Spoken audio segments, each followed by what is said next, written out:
మనసారా ఆరాధిస్తూ బ్రతికేస్తానయ్యా. రాజా నీ సన్నిధిలో నేనుంటానయ్యా. మనసారా ఆరాధిస్తూ బ్రతికేస్తానయ్యా.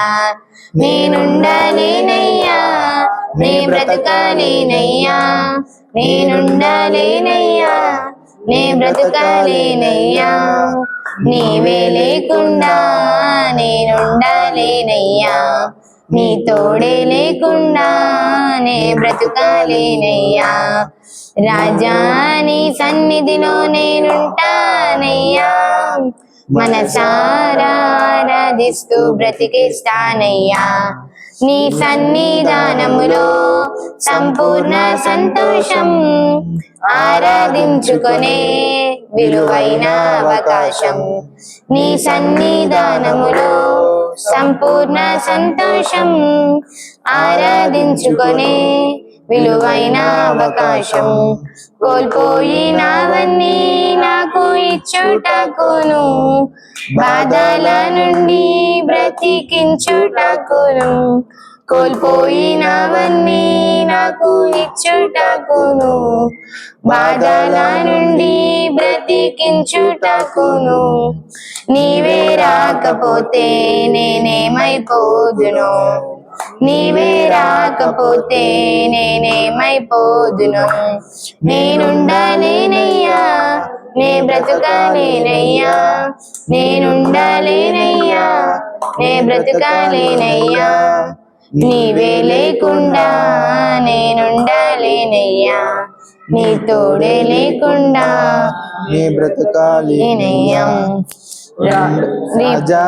ఆరాధిస్తూ బ్రతికేస్తానయ్యా. రాజా నీ సన్నిధిలో నేనుంటానయ్యా.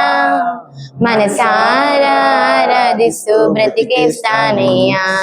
ఒంటరి పోరు నన్ను విసిగించిన, మనుషులెల్లరూ నన్ను తప్పు పట్టిన.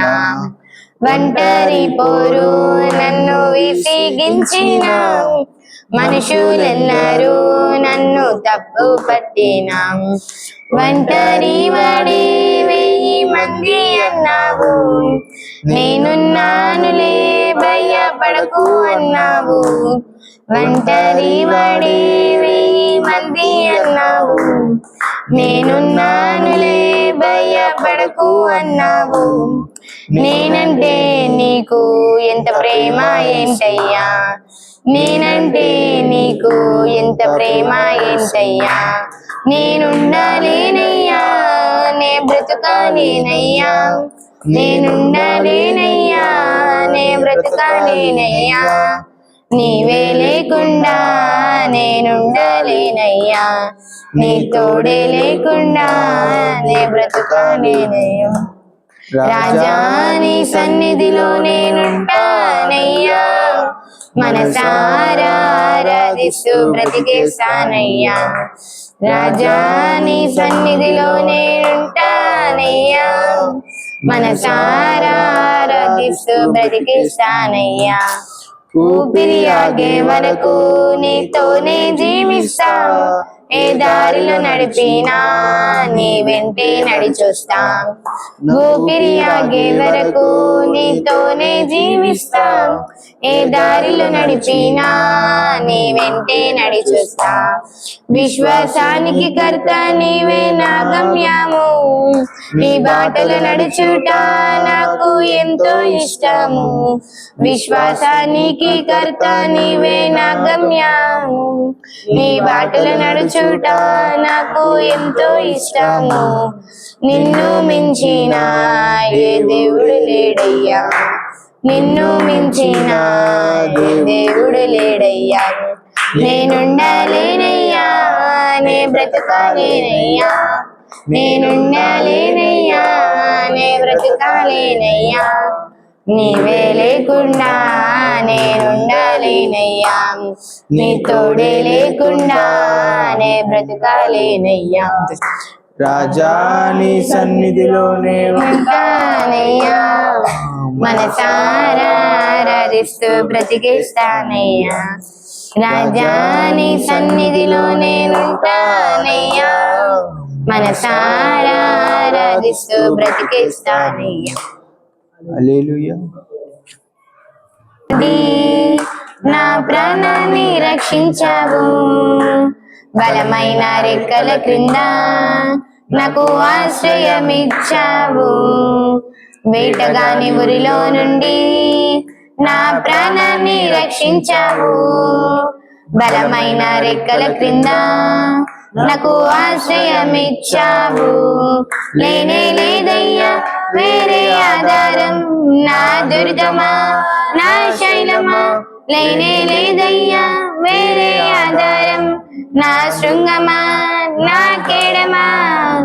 ఆరాధన ఆరాధన నా తండ్రి నీకే ఆరాధన, ఆరాధన ఆరాధన నా యేసు నీకే ఆరాధన, ఆరాధన ఆరాధన నా తండ్రి నీకే ఆరాధన, ఆరాధన ఆరాధన నా యేసు నీకే ఆరాధన.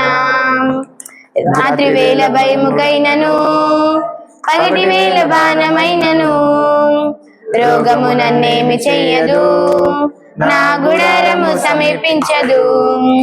రాత్రి వేళ భయముకైనను పగటి వేళ బాణమైనను రోగము నన్నేమి చెయ్యదు, నా గుడారము సమీపించదు.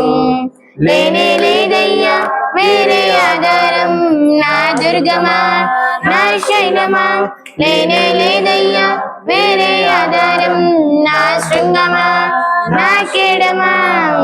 ఆరాధన ఆరాధన నా తండ్రి నీకే ఆరాధన, ఆరాధన ఆరాధన నా యేసు నీకే ఆరాధన, ఆరాధన ఆరాధన నా తండ్రి నీకే ఆరాధన, ఆరాధన ఆరాధన నా యేసు నీకే ఆరాధన.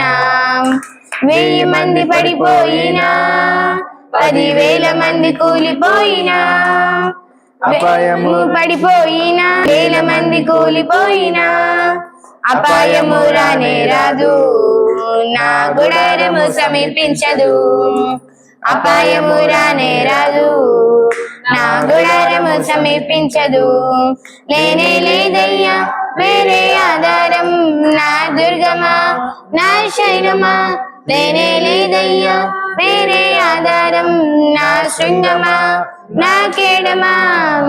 ఆరాధన ఆరాధన నా తండ్రి నీకే ఆరాధన, ఆరాధన ఆరాధన నా యేసు నీకే ఆరాధన, ఆరాధన ఆరాధన నా తండ్రి నీకే ఆరాధన, ఆరాధన ఆరాధన నా యేసు నీకే ఆరాధన. మానవులను కాపాడుటకు నీ దూతలను ఏర్పరచావు, మానవులను కాపాడుటకు నీ దూతలను ఏర్పరచావు. రాయి తగలకుండా ఎత్తి నన్ను పట్టుకున్నావు, రాయి తగలకుండా ఎత్తి నన్ను పట్టుకున్నావు. లేనే లేదయ్యా వేరే ఆధారం, నా దుర్గమా నా శైలమా, లేనే లేదయ్యా వేరే ఆధారం, నా శృంగమా నా కేడమా. ఆరాధన ఆరాధన నా తండ్రి నీకే ఆరాధన, ఆరాధన ఆరాధన నా యేసు నీకే ఆరాధన, ఆరాధన ఆరాధన నా తండ్రి నీకే ఆరాధన, ఆరాధన ఆరాధన నా యేసు నీకే ఆరాధన. హల్లెలూయా. నజరేతు వాడా నన్ను విడిచిపోకయ్యా, దావీదు కుమారుడా నన్ను దాటిపోకయ్యా. నజరేతు వాడా నన్ను విడిచిపోకయ్యా, నీవు తప్ప నాకు ఈ లోకంలో ఎవరున్నారయ్యా, నీకు తప్ప నాలో ఎవరికి చోటే లేదయ్యా, నీవు తప్ప నాకు ఈ లోకంలో ఎవరున్నారయ్యా, నీకు తప్ప నాలో ఎవరికి చోటే లేదయ్యా. దావీదు కుమారుడా నన్ను దాటిపోకయ్యా, నజరేతు వాడా నన్ను విడిచిపోకయ్యా. గుడ్డివాడినయ్యా నా కనులు తెరువవా, మగవాడినయ్యా నా స్వరము నీయవా. గుడ్డివాడినయ్యా నా కన్నులు తెరువవా, మగవాడినయ్యా నా స్వరము నీయవా. కుంటివాడినయ్యా నా తోడు నడువవా, కుంటివాడినయ్యా నా తోడు నడువవా. దావీదు కుమారుడా నన్ను దాటిపోకయ్యా, నజరేతు వాడా నన్ను విడిచిపోకయ్యా. దావీదు కుమారుడా నన్ను దాటిపోకయ్యా, నజరేతు వాడా నన్ను విడిచిపోకయ్యా. లోకమంతా చూసి నన్ను ఏడిపించిన, జాలితో నన్ను నీవు చేరదీయవా. లోకమంతా చూసి నన్ను ఏడిపించిన, జాలితో నన్ను నీవు చేరదీయవా. ఒంటరినయ్యా నా తోడు నిలువవా, ఒంటరినయ్యా నా తోడు నిలువవా.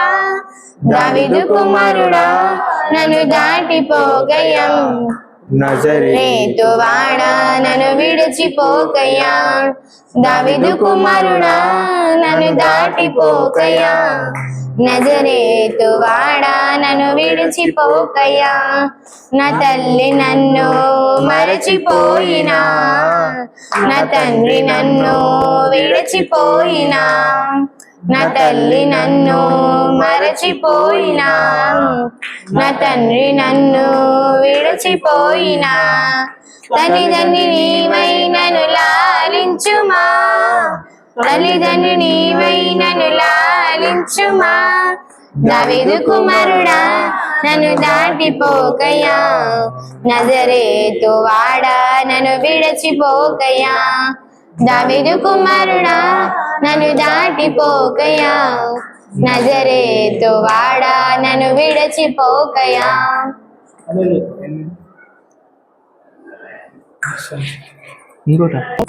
అధికముగా ఆరాధింతున్ ఆసక్తితో ప్రేమించెదన్, అధికముగా ఆరాధింతున్ ఆసక్తితో నిన్ను పూర్ణ మనసుతో ఆరాధింతున్, నిన్ను పూర్ణ బలముతో ప్రేమించెదన్, నిన్ను పూర్ణ మనసుతో ఆరాధింతున్, నిన్ను పూర్ణ బలముతో ప్రేమించెదన్. ఆరాధన ఆరాధన ఆరాధన ఆరాధన ఆరాధన ఆరాధన ఆరాధన. ఎబినేజరే ఎబినేజరే ఇంతవరకు ఆదుకున్నావు. ఎబినేజరే ఎబినేజరే ఇంతవరకు ఆదుకున్నావే, నిన్ను ఇంతవరకు ఆదుకున్నావే. నిన్ను పూర్ణ మనసుతో ఆరాధింతు, నిన్ను పూర్ణ బలముతో ప్రేమించెదన్, నిన్ను పూర్ణ మనసుతో ఆరాధింతు, నిన్ను పూర్ణ బలముతో ప్రేమించెదన్. ఆరాధన ఆరాధన ఆరాధన ఆరాధన ఆరాధన ఆరాధన ఆరాధన. ఎల్లోహి ఎల్లోహి నన్ను చూచావే వందనమయ్యా. ఎల్లోహి ఎల్లోహి నన్ను చూచావే వందనమయ్యా. అయ్యా నన్ను చూచావే వందనమయ్యా. పూర్ణ మనసుతో ఆరాధింతు, నిన్ను మూతో ప్రేమించెదన్, నిన్ను పూర్ణ మనసుతో ఆరాధింతు, నిన్ను పూర్ణ బలముతో ప్రేమించెదన్. ఆరాధన ఆరాధన ఆరాధన ఆరాధన. యెహోవా రఫా, యెహోవా రఫా, స్వస్థపరిచవే వందనమయ్యా. యెహోవా రఫా, యెహోవా రఫా, స్వస్థపరిచవే వందనమయ్యా. నన్ను స్వస్థపరిచవే వందనమయ్యా. నిన్ను పూర్ణ మనసుతో ఆరాధింతు, నిన్ను పూర్ణ బలముతో ప్రేమించెదన్. నిన్ను పూర్ణ మనసుతో ఆరాధింతు, నిన్ను ఆరాధన ఆరాధన ఆరాధన. మనం ప్రార్థన చేసుకుని వాక్యములకు వెళ్దాం. ప్రేమగల దేవ, జాలి కలిగిన మా యేసయ్య, నీకు స్తుతులు స్తోత్రములు తండ్రి, నీకు మహిమ. ఏ సమయకాలమందు ప్రభా ఉపవాసన ప్రార్థనని మేము పాటిస్తుండగా ప్రభా మరి వచ్చినటువంటి బిడ్డలను మీరు దీవించి మీరు ఆశీర్వదించండి. నీ కార్యమును దయచేయండి తండ్రి, నీకు స్తుతులు స్తోత్రాలు. నువ్వెంతైనా నమ్మదగిన దేవుడు, పరిశుద్ధుడు. బిడ్డల్ని మీరే ప్రోత్సపరిచి నీ కార్యం దయచేయమని మీకు స్తుతులు స్తోత్రములు చెల్లిస్తూ కొన్ని మాటలు మాతో మాట్లాడండి. యవని బిడ్డల పట్ల నీ కృప చూపమని యేసు నామములో అడుగుచున్నాము తండ్రి, ఆమేన్. దేవునికి స్తోత్రం. మంచిది, దేవునికి మహిమ కలుగును గాక. వాక్యం చదువుకొని ముందుకు వెళ్దాం. మత్తయి సువార్తలకు వెళ్ళి మనం జ్ఞాపకం చేద్దాం. 5వ అధ్యాయము 37వ వచనం నుంచి మనం గుర్తు చేద్దాం. అంటే అవును, కాదంటే కాదు అని ఉండవలెను. వీటికి మించినది ఎవరి నుంచి వచ్చింది? దుష్టుని నుంచి వచ్చిందట. ఈ వీరికైనా ముంచింది. అగ మొన్న చూడు, మరి బుజ్జి మంచిగా మొన్న అక్కడ దేవుని వాక్యం చదువుతుంది, మంచిగా ఉంటుంది అక్కడ. అంటే అన్ని స్థలాలు వేరు, దేవుని మందిరంలో ఉండటం వేరు. ఇప్పుడు అక్కగారితో కూర్చుంది బుజ్జి మంచిగా. అట్లా ఉండాలి, తెలుసుకుంటారు వాళ్ళు. అక్కడ ఏం జరుగుతుందో కొంతమంది తెలియదు. ఇక్కడ దేవుని గురించి మాటలు మనం వింటున్నాం. ఆశీర్వదింపబడ్డ కొరకు మనం దీవించబడాలంటే దేవుని స్వరం మనం వినాలి. అందుకే మనం ఇక్కడ కూర్చున్నాం. ఎవరికీ పనులు లేవని కాదు, అందరికీ పనులు ఉంటాయి, అందరికీ బాధ్యతలు ఉంటాయి, ఏదో ఒక రకమైనటువంటి అవసరాలు కూడా ఉంటాయి. కానీ అవిటిని పక్కకు పెట్టి మనం దేవుని స్వరం వినడానికి ఇక్కడ కూర్చున్నాం. దేవునికి స్తుతి కలుగును గాక. కాబట్టి మనం ఏందని చెప్పంటే అక్కడ మీ అవును, కాదంటే కాదనే ఉండవలను. వీటికి మించినది దుష్టుని నుండి లేక కీడు నుండి పుట్టినది. కాబట్టి అంతకంటే మించింది కూడా దుష్టుని నుండి వస్తుంది అని చెప్పి వాక్యం చెలివిస్తున్నది. మనం ఎందుకంటే ఏదైనా ఉంటే ముక్కుసూటిగా కరెక్ట్గానే మాట్లాడాలని చెప్పి దీన్ని బట్టి చూస్తే మనకు గుర్తవుతూ ఉంది. దేవునికి మహిమ.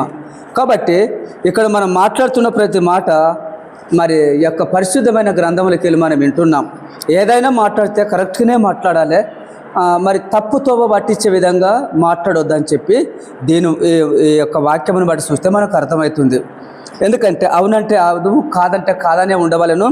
ఇంకా దానికంటే మించింది మీరు మాట్లాడితే అది దేవుని నుంచి వచ్చింది కాదు, కానీ దుష్టుని నుండి వచ్చింది అన్నట్టుగా అర్థమవుతుంది అక్కడ. దేవునికి స్తోత్రము. అదేవిధంగా మరి 38వ వచనంలో కంటికి కన్ను, కంటికి కన్ను, పంటికి పళ్ళు, పన్నులు అని చెప్పబడిన మాట మీరు విన్నారు కదా. ఎందుకంటే ఇంతకాలము సేవకులు ఏది చెప్తుండ్రో ఆ మాట మీరు విన్నారు కదా. దైవ సేవకులు చెప్పిన మాట మీరు విన్నారు కదా. ఇంకా కూడా ప్రవక్తలు చెప్తున్న మాట మీరు విన్నారు కదా. మరి ఇంకా కూడా 39 నేను మీతో చెప్పినదేమనగా దుష్టుని ఎదిరింపక నిన్ను కుడి చెంప మీద కొట్టినవాని వైపునకు ఎడమ చెంపన తిప్పుము కూడా చెంపము. ఇది దేవునికి ఇష్టానుసారమైన ప్రేమ. కాబట్టి ఇట్లా తిప్పినప్పుడే కదా దేవుని రాజ్యం కట్టబడేది. ఎందుకంటే ఆ చెప్ప మీద కొట్టినప్పుడు కుడి చెప్ప కూడా తిప్పు. ఎందుకంటే తిప్పుము 40లో ఎవడైనా మీ మీద వ్యాజము వేసి నీ అంగి తీసుకొన గోరిన ఎడల దానికి నీ పై వస్త్రము కూడా ఇచ్చివేయము. ఎందుకంటే చూడండి, తీసుకోండి మీరు కావాలంటే. ఆనాడు కూడా వస్త్రములన్నీ తీసుకొని సీట్లు వేసిండ్రు కదా. యేసుప్రభు వస్త్రాలన్నీ తీసుకొని ఇది నీకా నాకా అంటే, నాకంటే నీకో నీకంటే నాకు అట్లా కదా. అందరికీ నాకు అని ఇష్టం ఉంది. ఆ యేసుప్రభు పేవింది ఉన్న వస్త్రములన్నీ గుంజుకున్నారు. ఇది నాకు అంటే నీకా, అవును నీకంటే మరి నాకు కూడా కావాలని చెప్పన్నారు. అట్లా కాకుండా నీకుగా నాకు అని కాదు, సీట్లు వేసుకున్నట్టుగా మనం చూస్తాం అక్కడ. దేవునికి స్తోత్రము, ఆమేన్, హల్లెలూయా. అదేవిధంగా ఇక్కడ మళ్ళీ మార్కు సువార్తలకు ఒకసారి వద్దాం. మార్కు సువార్తలకు మార్కు సువార్త మరి 11వ అధ్యాయము నుంచి 11వ అధ్యాయము 12వ వచనాలు చూసుకుందాం. మరునాడు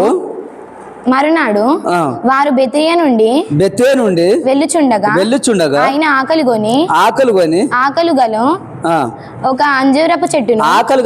అంజూరపు చెట్టు దూరము నుండి చూచి దాని మీద ఏమైనా దొరుకునేమో అనే వచ్చను. ఆమేన్, హల్లెలూయా కదా.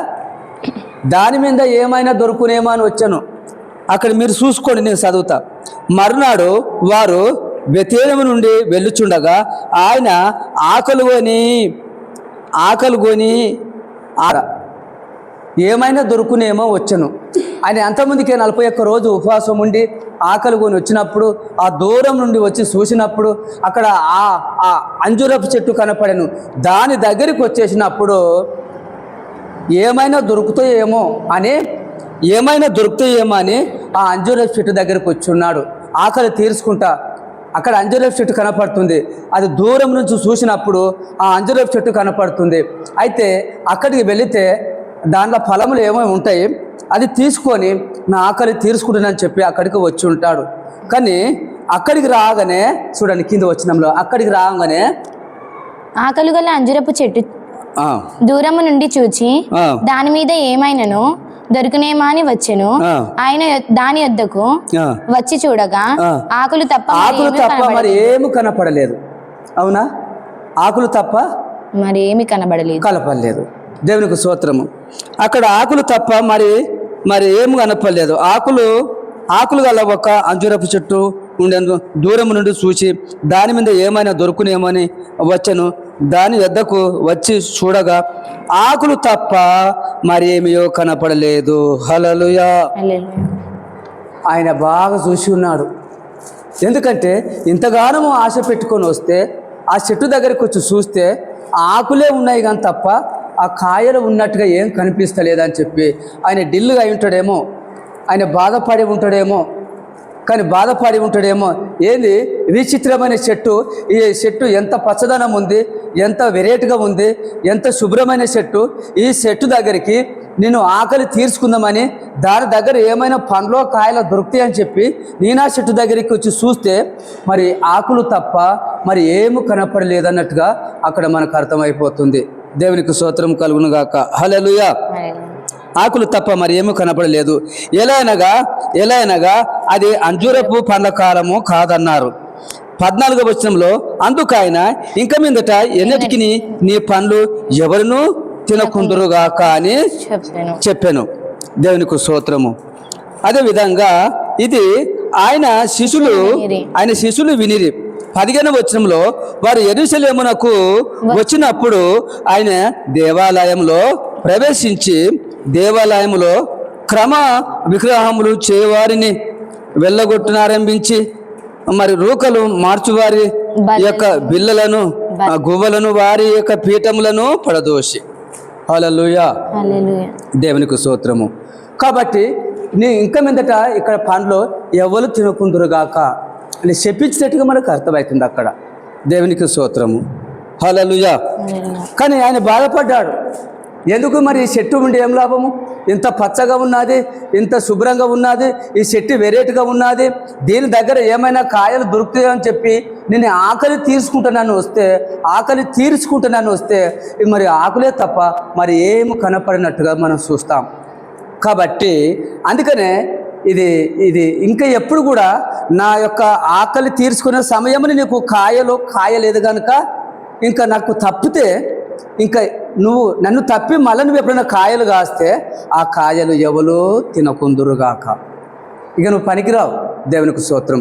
చెట్టు ఉండగానే లెక్క కాదు, చెట్టుకు విస్తారమైన దానికి మ్యాచింగ్ మంచి ఆకులు ఉండగానే లెక్క కాదు, కానీ దానికి కాపు లేకపోవటము చెట్టు అనే అర్హత దానికి ఉండదేమో. దేవునికి మహిమ. చెట్టు అనడానికి ఇప్పుడు నీకు అర్హత ఎట్లుంది? ఒక చెట్టు అనడానికి అర్హత, లేకపోతే నువ్వు విలువగల ఒక చెట్టు అన్నందుకు అర్హత, నువ్వు పరిశుద్ధమైన మంచి ఆకులు కలిగి ఉన్నందుకు నీకు అర్హత కాదు. మరి ఎట్లా అర్హత? దానికి మానవునికి అవసరమైనటువంటి ఫలములు కాసినప్పుడే దానికి అర్హత. దేవునికి స్తోత్రము. హల్లెలూయా. అంటే దీన్ని బట్టి చూస్తే మనం చూడండి, ఇప్పుడు మన యవ్వన కాలంలో ఉండి, ఎందుకంటే దేవుని అనుసరించకపోవటం నీకు అర్హతనా? దేవుని ప్రేమించకపోవటం నీకు అర్హత ఉందా? దేవుని స్తుతించకపోవటం నీకు అర్హత ఉందా? నీకు మంచి బట్టలు వేసుకున్నప్పుడు నీకు అర్హత కలిగి ఉన్నావా? లేకపోతే నీకు దేవుని యొక్క ఆలోచన యావత్తు అనేది నీకు లేకపోవటము నీకు అర్హతలు ఉన్నాయా? కాదు. నీకు అర్హతలు ఎప్పుడంటే, అందుకనే యవ్వన కాలంలో కాడి మొయట నరునికి మేలన్నారు. కాబట్టి నీకు అర్హతలు ఎప్పుడు అంటే దేవుని అది విశ్వసించి దేవుని స్తుతించినప్పుడు నీకు అర్హత, దేవుని మహిమపరిచినప్పుడు నీకు అర్హత, దేవుని యొక్క కొనియాడినప్పుడు అర్హత, దేవుని వాక్యం చదివి గుర్తుపెట్టుకుందాం. 12వ అధ్యాయము 36వ వచనము లెక్క చూసుకుంటే, ఉపాసన ప్రార్థనలో ఉన్నప్పుడు మనం ఏ విధంగా ఉండాలని చెప్పంటే చాలా జాగ్రత్తగా ఉండాలని చెప్పి దేవుని వాక్యం చెలివిస్తుంది. నేను మీతో చెప్పినది ఏమనగా, మనుషులు పలుకు వ్యర్థమైన ప్రతి మాటను గురించియో విమర్శ దినమున లెక్క చెప్పవలసి ఉండును. హల్లెలూయా. నీ మాటను బట్టి నీతిమంతుడని తీర్పు నొందుదువు. కాబట్టి విమర్శ దినమున మనం ఏమి చెప్పాలంటే లెక్క ఒప్ప చెప్పాలి. దీన్ని బట్టి చూస్తే మనం ఎక్కడెక్కడ మాట్లాడుతున్నామో కొంచెం తగ్గించుకోవాలని అర్థం. కొంచెం కాదు, అంటే ఏకదమ్మును తగ్గించుకుంటామో లేదో. అవునా? కొన్ని ప్రశ్నలు. ఎందుకంటే ఇక్కడ ఎందుకంటే మాట్లాడుతున్న ప్రతి మాటకు ఏం ఒప్పచెప్పాలి? లెక్క ఒప్పచెప్పాలి.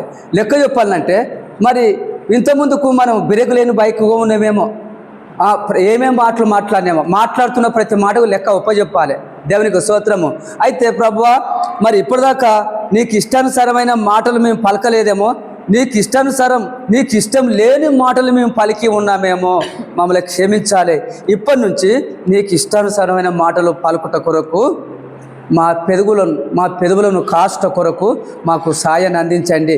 మేము గుర్తు చేసుకొని మా మనసుకు అది గుర్తు అయ్యే విధంగా మమ్మల్ని జ్ఞాపకం చేసుకో ప్రభు అనవలసిందిగా మనం గుర్తుపెట్టుకోవాలి. కాబట్టి ఇక్కడ అదే విధంగా మరి ఎందుకంటే నేను మీతో చెప్పినది ఏమనగా, మనుషులు పలుకు వ్యర్థమైన మాటలు అన్నాడు. ఉపాసన దినములు, ఎందుకంటే ఉపాసన దినములు ఉన్నప్పుడు వ్యర్థమైన మాటలు మాట్లాడి ఇంకా కూడా పేరులో కూర్చుంటే కూడా అది దేవునికి నచ్చదేమో.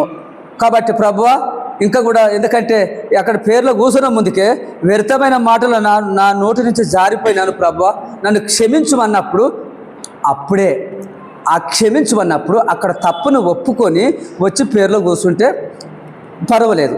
కానీ అవన్నీ తిడతానా, నా నోచి అలాంటి మాట తిడతానా అని చెప్పి అవి డిలేట్ చేయకుండా వచ్చి పేరులో కూర్చుంటే, అవి డిలేట్ చేయకుండా వచ్చి పేరులో కూర్చుంటే అవి డిలేట్ చేసి ప్రార్థనలో కూర్చోవాలి. మనం ఉపాసన ప్రార్థనలో గడపాలి, ఆరాధన చేయాలి. మరి ఎప్పుడు డిలేట్ చేసుడు ఎట్లా?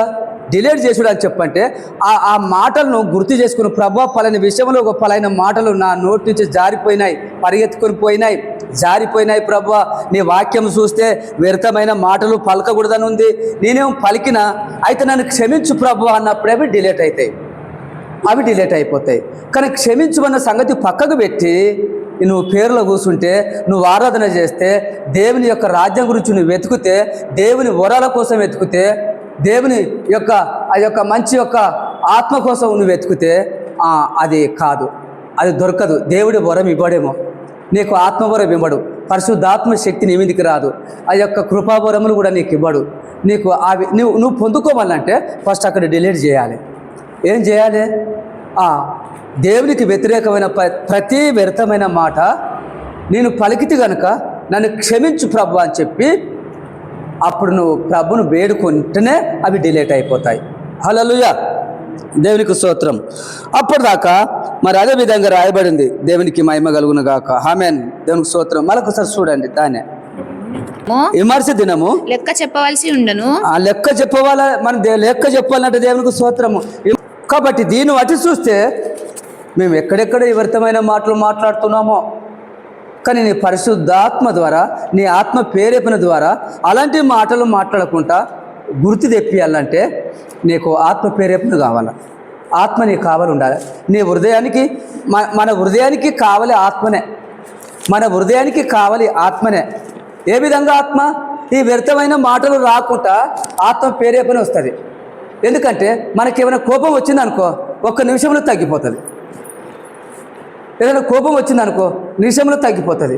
అప్పుడు వస్తుంది కానీ తగ్గిపోతుంది. అందుకని యేసుప్రభుకు గంటల తరబడి కోపం ఉందనుకో రాజ్యమే భగ్గున మాడిపోతుంది, ఈ ప్రపంచమే భగ్గున మాడిపోతుంది. కాబట్టి లోక ప్రపంచాలను సృష్టించిన సృష్టికర్త కనుక ఆయనకు కోపం వచ్చింది. కానీ బైబిల్ ప్రకారం అయితే ఒక్కటే నిమిషం అన్నట్టుగా చూస్తాం.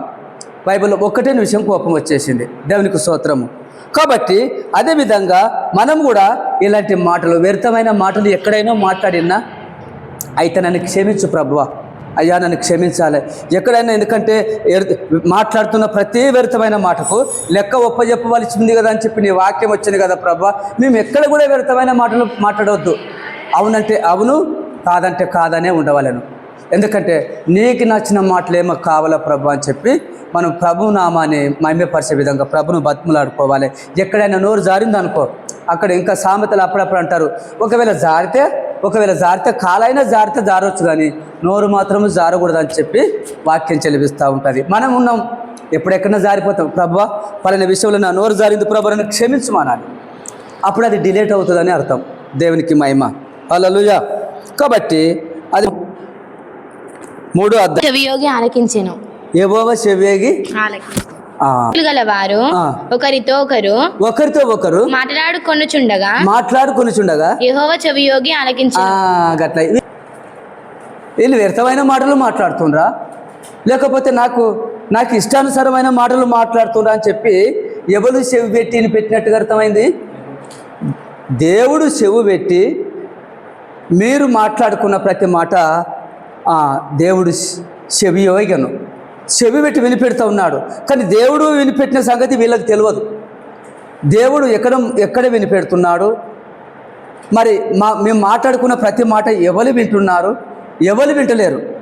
మేమే మాట్లాడుకుంటున్నాం. మేము మాట్లాడుకున్న మాట మాత్రము ఎవరు వింటలేరు, వాళ్ళు అనుకున్నారు. కానీ దేవుడు మాత్రము వింటున్నాడు. మళ్ళొకసారి ఎవరు వింటున్నారు ఇక్కడ? యెహోవా చెవి చూడండి ఒకసారి మళ్ళీ. అప్పుడు యెహోవా యందు భయభక్తులు గలవారు ఒకరితో ఒకరు అంటే చూడు, ఇది కరెక్టే. వీళ్ళు మాట్లాడుకున్న మాట కరెక్ట్. వీళ్ళు మాట్లాడుకున్న మాట ఎట్లా కరెక్ట్ అంటే దేవుని యందు భయం భక్తి కలిగి మాత్రమే మాట్లాడుకుంటున్నారు తప్ప వీళ్ళు వ్యర్థమైన మాట మాట్లాడినరు అనేది కాదు. ఎందుకంటే యెహోవా యందు అన్నారు. యెహోవా యందు భయభక్తులు కలిగి ఒకరితో ఒకరు మాట్లాడుతున్నప్పుడు దేవుడి చెవి యోగి వినిపెట్టెను అని ఉంది. ఎందుకు చెవి పెట్టి వినిపెట్టినాడు? ఓ నా బిడ్డలారా, నా యందు విశ్వాసం కలిగి ఉన్నారా, నన్ను ఆరాధిస్తున్న వారులారా, మీరు ఎంత మంచి శుభ్రమైన మాటలు మాట్లాడుతున్నారో అది నాకు వినసొంపుగా ఉంది బిడ్డ. అందుకే నేను మీ దగ్గరకు వచ్చి వినిపెడుతున్నాడు తప్ప వారికి మాత్రం కనిపించలే. వారికి కనిపించకుండా దేవుడు వినిపెడుతున్నాడు. మరి మేము మాట్లాడిన మాట దేవుడు వింటున్నాడని అప్పుడు ఆ ధ్యాస వాళ్ళకు లేదు. కానీ ఎందుకంటే వాళ్ళు దేవుని యందు భయం భక్తి కలిగి మాట్లాడుకున్న ప్రతి మాట ఏదైతే ఉండేనో అది దేవునికి నచ్చి అక్కడనే చెవి పెట్టి వినిపెట్టినాడు. అది అక్కడనే చెవి పెట్టి వినిపెడుతున్నారు. చూడండి, అంటే ఈ దేవుడు వింటున్నాడు కానీ ఆయన వింటున్నాడు అని వీళ్ళకి తెలియదు.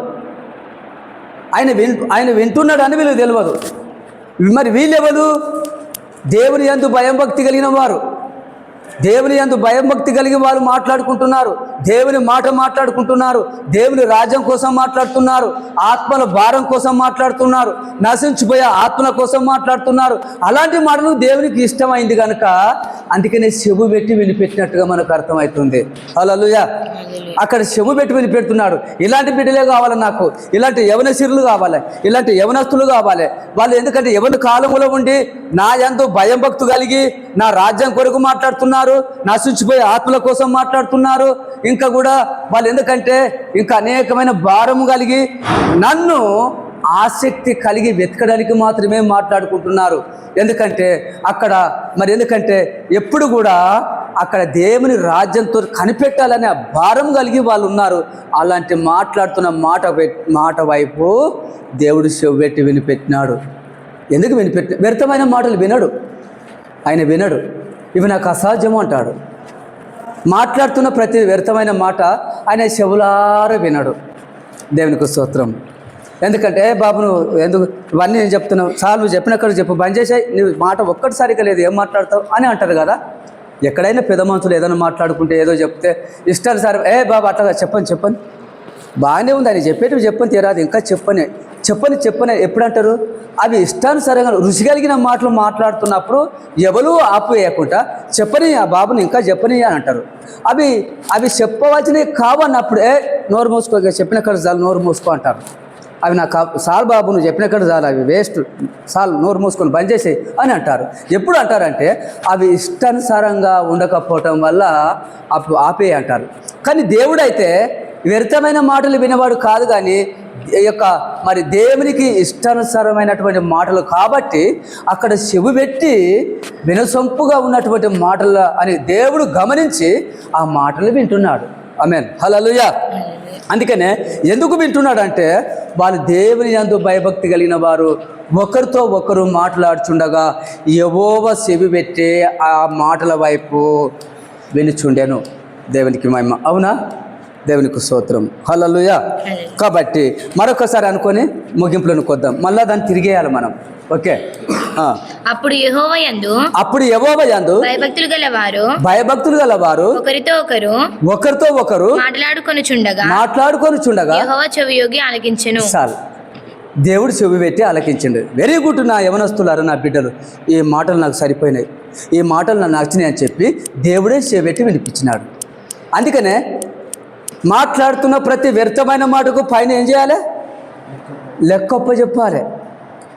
కానీ అవి వ్యర్థమైన మాటలు మాట్లాడేవారు కాదు. ఇప్పుడు నా రాజ్యం కోసం వెతికే బిడ్డలు వీళ్ళు, నా నామాన్ని మయంపరిచే బిడ్డలు వీళ్ళు, నన్ను అంటే ఎంతో ప్రేమతో ఆత్మతో సత్యముతో నన్ను ఆరాధించే బిడ్డలు వీళ్ళు నా గురించే మాట్లాడుకుంటున్నారు. ఎంత భయం, ఎంత భక్తి అని దేవుడు మెచ్చుకొని మీలాంటి వాళ్ళు అటువంటి ఆ మాటలు దేవుడు విన్నాడు. దేవునికి స్తోత్రం. హల్లెలూయా. కాబట్టి అది గురించి అలాంటి మాటలు దేవుడు ఎంతగానో ప్రేమతో వింటున్నాడు. ఇక అదేవిధంగా ఇంకా కూడా దేవుడు ఎంతో మేలు చేయనై ఉన్నాడు. దేవునికి స్తోత్రము. ఆమేన్. హల్లెలూయా.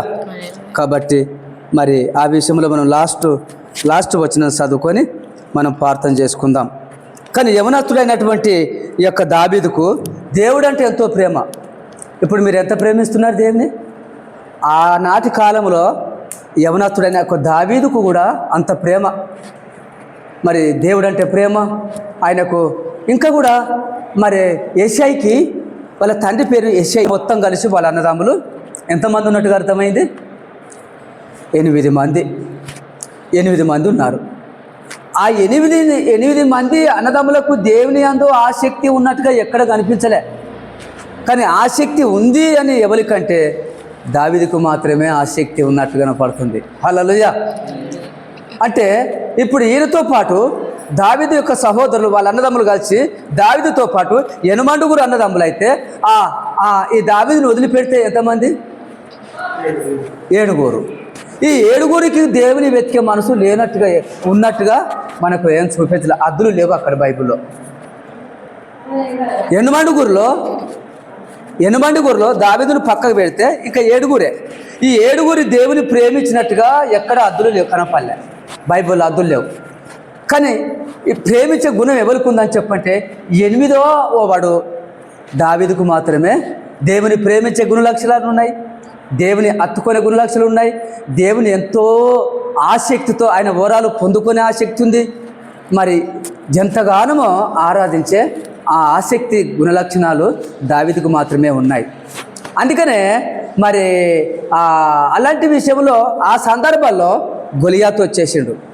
గొలియాతు వచ్చి ఆ యుద్ధానికి వచ్చేసినప్పుడు మా రాజ్యం మీద నువ్వెవడవు అని చెప్పి దావీదు చెప్పినప్పుడు నువ్వెంత అని చెప్పి, అది మనం మీకు తెలుసున్నది, నువ్వెంత అని చెప్పి, నీ బిషాద్ ఎంత, మీ రాజ్యం మేము ఎట్లయినా గెలుస్తాం, మీ రాజ్యం మిమ్మల్ని ఎట్లయినా ఓడిస్తాం అని యుద్ధానికి వచ్చేసినప్పుడు మరి దావీదు మాత్రం కూడా మరి ప్రభునామమును విశ్వసించి ప్రార్థన చేసి నువ్వు మమ్మల్ని ఏం చేయలేవు అన్నాడు.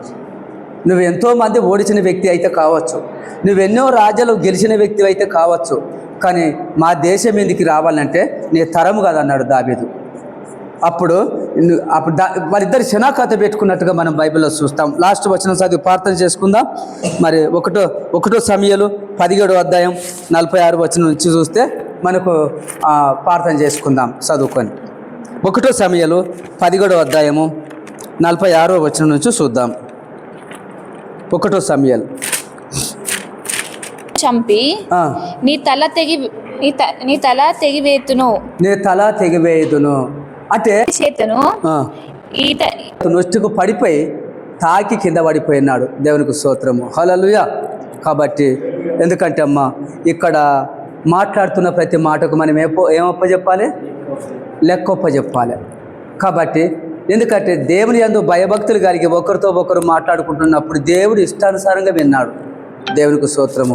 కాబట్టి అవునంటే అవును, కాదంటే కాదనే ఉండవలెను. ఇంకా దానికంటే ఒకవేళ మించి ఆ మాట వస్తే అది ఎక్కడికి వెళ్ళి వచ్చిందంటే దుష్టుని నుండి వచ్చింది. దేవునికి స్తోత్రము. ఈ సమకాలం అందు ప్రభువా మేము ఇప్పటిదాకా ఏ విధంగా అయ్యా మరి ఇంకా కూడా వ్యర్థమైన మాటలు మాట్లాడుకున్నట్లుగా నువ్వు సాయం చేయండి ప్రభా, నీకు స్తోత్రములు.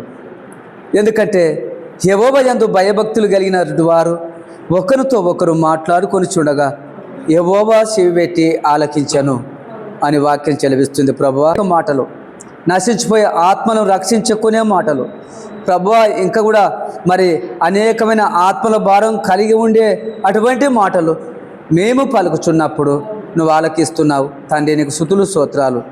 ఎందుకంటే యెహోవా యందు భయం భక్తి కలిగి అలాంటి మాటలు దేవుడు ఆలకిస్తున్నాడు. యెహోవా యందు భయం భక్తి కలిగి ఒకరితో ఒకరు మాట్లాడుకొని చుండగా దేవుడు పరలోకం నుంచి చెవి పెట్టి ఆలకిస్తున్నాడు. దేవానికి స్తోత్రములు. నీ యందు భయం భక్తి కలిగిన వారి బిడ్డలు నీ రాజ్యం కొరకు మాట్లాడుతున్నారు, నశించిపోయే ఆత్మల కోసం మాట్లాడుతున్నారు. అయ్యా మరి ఇంకా కూడా ఆయన అనేకమైనటువంటి ఆత్మల భారం కలిగి ఉండుట కొరకు, సువార్త ప్రకటించుట కొరకు, దేవుని వాక్యం చదివి ఇతరుల మరి హృదయముల వెగజలుట కొరకు మాత్రమే మాట్లాడుకుంటున్నారు. అవి నీకు ఇష్టానుసారమైన మాటలు. అందుకే నువ్వు పరలోకము నుంచి చెవి పెట్టి నువ్వు మరి వింటున్నావని దేవుని వాక్యం చెలవిస్తుంది. ప్రభానికి స్తోత్రములు. ఆ విధంగా నీకు ఇష్టానుసారమైన మాటలు మాత్రమే పలుకుటకు మాకు సాయం చేయండి ప్రభా. పెదవులు పవిత్రమైన పెదవులు మాత్రమే కావాలి, నీకు వాడబడుతున్న నాలుక కావాలి తండ్రి. నీకు ప్రభా యవనస్తులను దీవించండి, యవనస్తులను ఆశీర్వదించండి ప్రభా. మీ మహిమ కొరకు వాడుకోనండి ప్రభా, నీకు స్తుతులు స్తోత్రములు. యవన కాలంలో కాడిమోయట నరునికి మేలన్నారు. అవును, ఎందుకంటే ప్రభా ఈ యవన బిడ్డలను మీరు దీవించి మీరు ఆశీర్వదించండి. రానున్న యొక్క టీచర్ భవిష్యత్ అంతట్లో కూడా బిడ్డలను అంచెలంచెలు మీరు వెదిగించమని ఆనాడు యవనస్తుడైన యేసును వాడుకున్నారు. ఆనాడు ప్రభా మరి ఇంకా దావీదును మీరు వాడుకున్నారు ప్రభా. అర్హత లేని వారు అయినా మీరు వాళ్ళను వాడుకున్నారు. ఆ ప్లేస్లో ఏ బిడ్డలంతా నీ ఘనమైన నామములో వాడబడుదురుగాక, గొప్ప కార్యం జరుగునుగాక నాయన తండ్రి. నీకు స్తుతులు స్తోత్రాలు. నీ రాజ్యం తెచ్చేవారుగా ప్రభా, నీ అందు విశ్వాసం కలిగి ప్రతిరోజు ఉపాసన ప్రార్థనలు గడుపుతున్నారు. దేవాయి బిడ్డల్ని దీవించి మీరు ఆశీర్వదించండి నాయన, నీకు మహిమ. మరి 40 రోజులు కొనసాగుతుండగా ఆ బిడ్డలకు తోడుగా ఉండండి, వారికి మంచి జ్ఞానము ఇంట్రెస్ట్ దయచేయండి. దయచేసినందుకు నీకు వందనాలు చెల్లిస్తూ ఈ బిడ్డలంతా మీ చేతికి సమర్పించుకుంటూ మీకు మహిమ ఘనత ప్రభావాలు మీకు ఆరోపిస్తూ నజరేయుడైన యేసుక్రీస్తు ఘనమైన నామం పేరిట అడిగి వేడుకుంటున్నాము తండ్రి. ఆమెన్, ఆమెన్, ఆమేన్. దేవునికి స్తోత్రం కలుగునుగాక. యేసు రక్తం విజయం. అందరికీ ప్రైజ్ లార్డ్.